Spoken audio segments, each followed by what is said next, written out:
নিয়ে যাওয়ার কারণে তাকে পিটিয়ে হত্যা করেছে বাকশালীরা।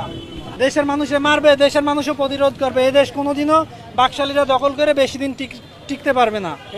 এইবার 17 বছর টিকছে, এরপরে এতদিনও টিকতে পারবে না, যদি কোনো সময় আসতেও পারে।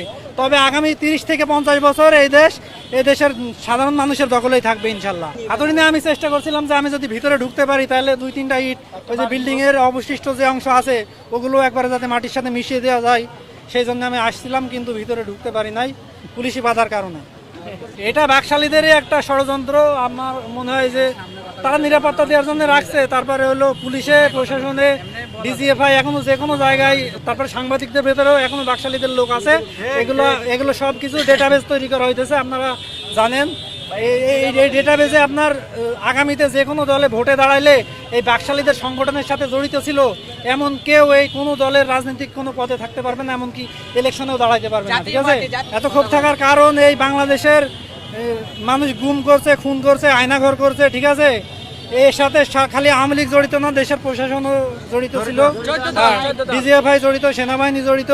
এদেরকে বিচারের মুখোমুখি করতে হবে। এতদিন না আপনার সেনাবাহিনীর বিরুদ্ধে কেউ কথা বলতে সাহস পাইতো না, এখন সেনাবাহিনী বিরুদ্ধে মানুষ কথা বলতে পারবে এবং কি অ্যাকশনও নিতে পারবে। ঠিক আছে, সেনাবাহিনীর